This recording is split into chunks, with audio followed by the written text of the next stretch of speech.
Nos planteas un escenario en donde esta disrupción ocasionada por un solo hombre ha tenido no solamente repercusiones en nuestra frontera, que será ya seguramente hoy en el mundo, nadie lo ha apuntado así, la frontera más militarizada, sin estar en guerra, somos la frontera más militarizada, en el mundo, ¿no? Por su extensión. eh, Ha generado cambios en el escenario global y en el escenario nacional como nunca antes. Ahora, no hemos, lejos de que avancemos en la solución del problema, lo estamos agravando, porque ONU no hace nada, ¿eh? Las organizaciones internacionales no ponen el dedo en el renglón, no hacen una convocatoria para que encontremos soluciones a esto, que no es privativo de México y Estados Unidos, o de Centroamérica, Sudamérica hacia Estados Unidos, es a nivel mundial. Y por el otro, yo quisiera preguntarte también si el gobierno mexicano nos sacudimos el asunto de la 4T. O sea, el gobierno mexicano está atendiendo, ¿crees, las cosas como debería de atenderlas? Estamos alineados al proyecto de Estados Unidos. En ese sentido, las está atendiendo.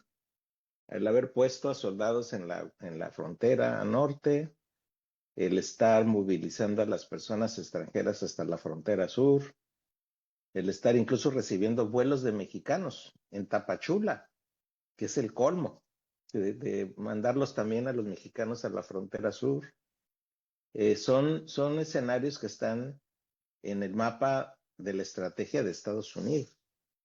Eso es lo que está ocurriendo ahora. Por eso creo que es muy importante que ese pedacito que tenemos de inclusión y de refugio sea justo en este momento el que dé la cara mexicana.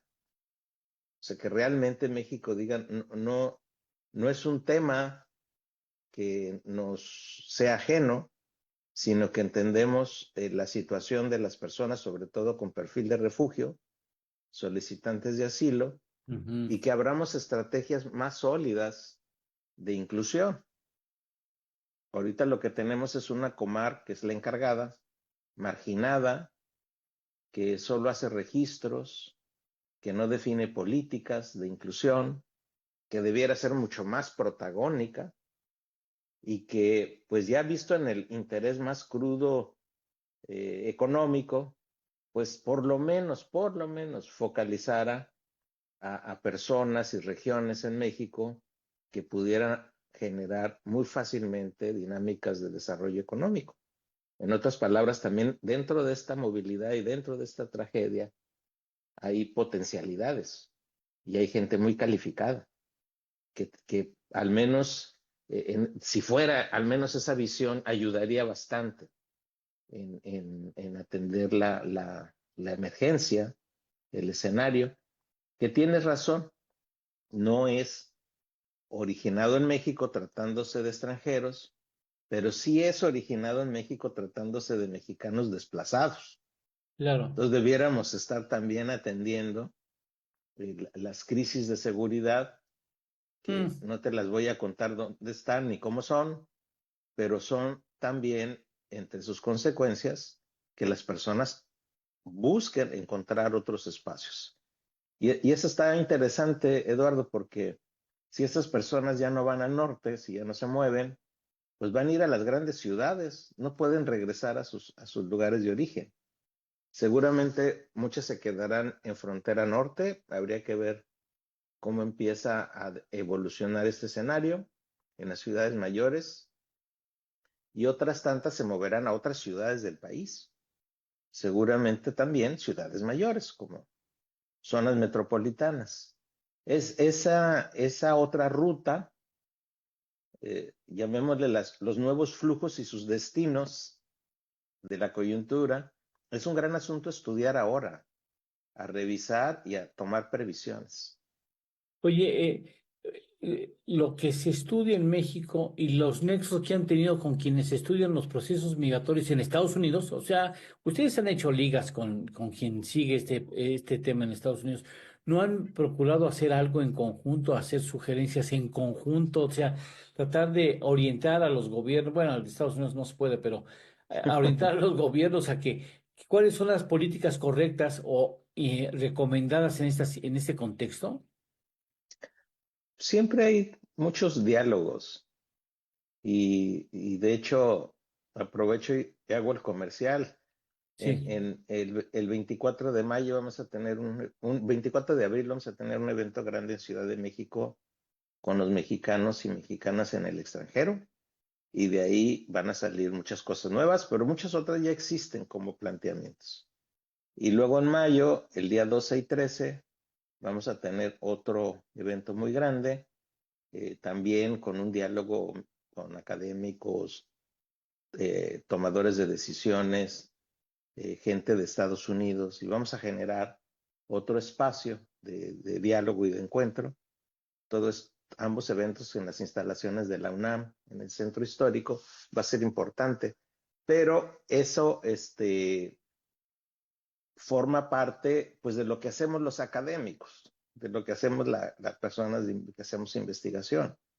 No hacemos política, no somos políticos, no somos fuerza política, pero el asunto, para ponerlo en simple, Eduardo, no es falta de ideas, ¿eh? Ujú. No es falta de proyectos, no es falta de rutas. Es que esas rutas y esas ideas y esos proyectos chocan con las visiones políticas dominantes, o no embonan bien, o no se escuchan, pero no es falta de imaginación, de alternativas. El trastorno en la frontera norte ha sido radical, ¿verdad? O sea, va a cambiar el perfil de la frontera de México y también de la frontera de Estados Unidos con México, ¿no? O sea, este cambio ha sido un choque muy agresivo, muy fuerte, ¿no? No, sin duda, y déjame extenderlo, va a cambiar la vida en Estados Unidos y le está cambiando. Y hay asuntos que están completamente en contrasentido del interés de Estados Unidos. Y te doy dos datos. Uno, el demográfico. El crecimiento de la población de Estados Unidos se debe a la migración. Si no tuvieran migración, no crecería la población de Estados Unidos. Y si no crece la población de Estados Unidos, tampoco su economía tiene muchas ligas para estirarse. Ese es un asunto esencialísimo. Y segundo, en la coyuntura más de corto plazo, el crecimiento de la fuerza laboral de Estados Unidos en los últimos 5 años, el 80% de ese crecimiento es por migración. Esto todavía el mensaje es más contundente. La economía no va a crecer si no tiene migración. Y ya hay una cantidad grande de análisis, de reacciones, de preocupaciones, ya no te digo de las comunidades afectadas, sino de los beneficiarios del trabajo de esas comunidades, que van en todos los campos, ¿eh? A veces pensamos que solo la agricultura o solo la construcción o solo los servicios. No, es más complejo. Es mucho más complejo porque el mercado laboral y su relación con migración está tejido por todos lados. Y este tejido tan grande, si le quitas el 2% o el 3%, generas impactos económicos muy grandes en Estados Unidos.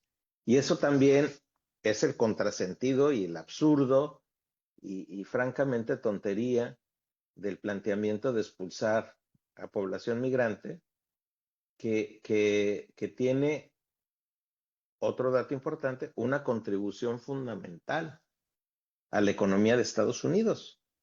Entonces, son escenarios que tensan la iniciativa de deportaciones masivas con los intereses económicos. Ya no te digo derechos humanos, ya no te digo el respeto de la vida de las Sí. personas, sino el franco interés económico. Bueno, pues ahí hay una tensión no menor, muy grande, que ya está, pues, en expansión su presencia, en expansión su oposición, en expansión la crítica. Y esto va a seguir, Eduardo, va a seguir en estos semanas y meses.